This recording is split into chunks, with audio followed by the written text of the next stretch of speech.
The comments by Ian McKellen come at a time when the focus on the royal family has never been more aggressive and more divisive.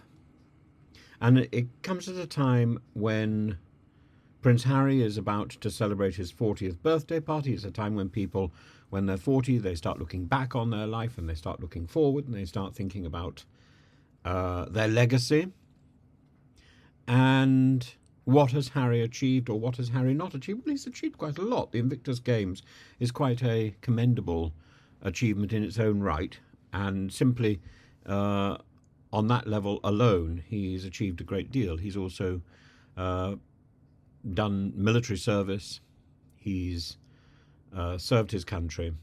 And he's got a loving family, which I think is quite an enviable achievement, given the record of the royal family in recent years.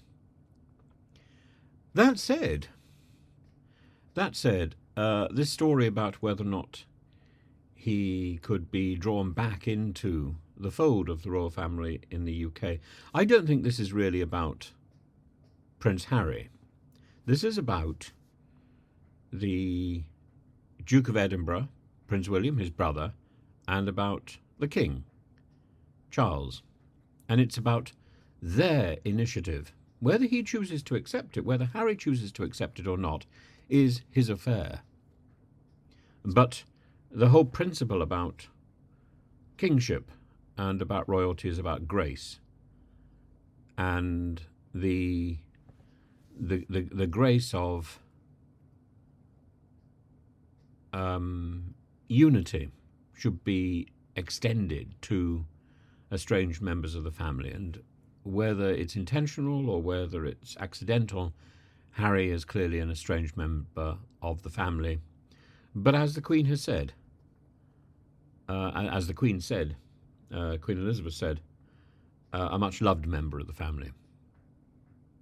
And that isn't the impression which comes across at the moment from either Buckingham Palace or Kensington, and that needs to change. As for Ian McKellen, in a 10-minute talk, he seems to have captured the headlines of really the whole breadth of the newspaper industry, with his thoughts on Queen Elizabeth. And he's not just one of Britain's finest actors, but he's a vocal and often candid public figure, known so well for his iconic roles in film, from Shakespeare's Richard III to Gandalf in Lord of the Rings. McKellen has not been afraid to express his views, and his recent interview, where he made pointed remarks about the late Queen Elizabeth II, adds an unexpected dimension to his public persona. And McKellen's criticism, coupled with his acceptance of royal honours in the first place, provides an insight into his ambivalent relationship with the British establishment. And despite his critical stance towards the monarchy, he accepted a knighthood in 1991 for his services to the performing arts and was made a Companion of Honour, very significant, in 2008. But he's admitted that if he had been a man of adamant principle, he might have declined these accolades, joining the ranks of figures like Harold Pinter, David Hockney, Paul Schofield, who all rejected such honours due to their personal convictions. And this illustrates McKellen's pragmatism, as he remarked the advice of his friend Michael Cashman, that a knighthood opens doors, and it proved influential in his decision. And indeed, I think probably has opened doors. This pragmatic side contrasts with his critique of the monarchy, especially the sharp comments he made about the Queen, about her perceived rudeness during their encounters. And McKellen recounted how, basically, he's just telling catty stories. How, after receiving a medal in 2008, the Queen commented on the longevity of his career before asking, "Does anyone still actually go to the theatre?" And for McKellen, this comment reflected a dismissive attitude, which I don't think was intended, one that prompted him to call the Queen rude and to speculate that she'd become quite mad at the end. And McKellen's criticism wasn't limited to the late Queen. He described Prince Philip as deeply eccentric. probably true, but so is McKellen. And I think this is probably where the reporting has gone slightly awry.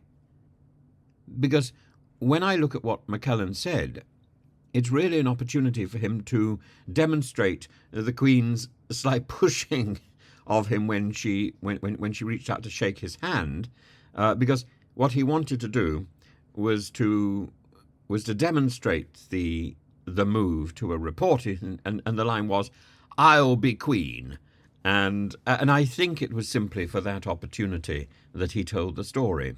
Not really because the story itself was that good or that interesting.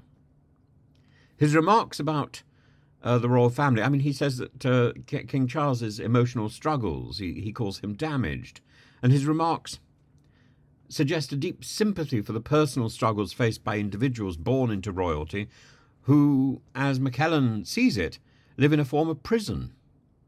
His observation, "Can you imagine having to be nice to everyone you talk to?" underscores the pressure on royals to perform a public role that he feels robs them of their personal freedom. And this sentiment surprisingly extends to McKellen's ambivalence about Prince Harry, whom he describes as probably not bright enough to help himself. Yet McKellen sympathises with the prince's position, asserting that he's on Harry's side and that he's reading spare.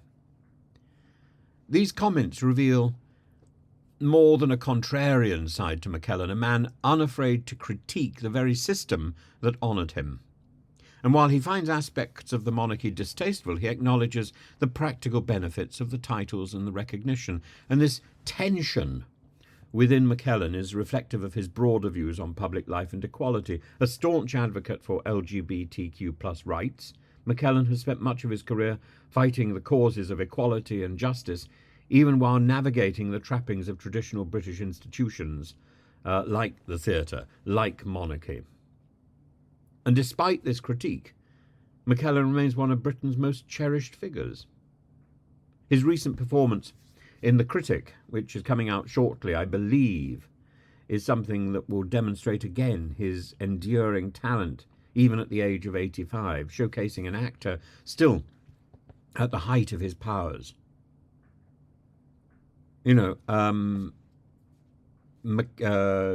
Gielgud and Olivier were winding down heavily by that. I'm not sure Olivier was still alive by that stage, but Gielgud definitely was winding down by 85.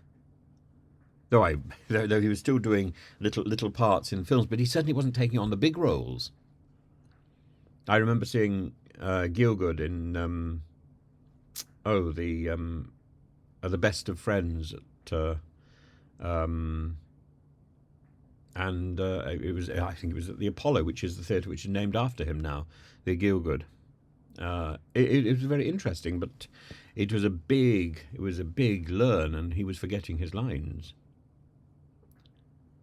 McKellen's ability to blend sharp wit with deep emotional intelligence allows him to retain the affection of the public and to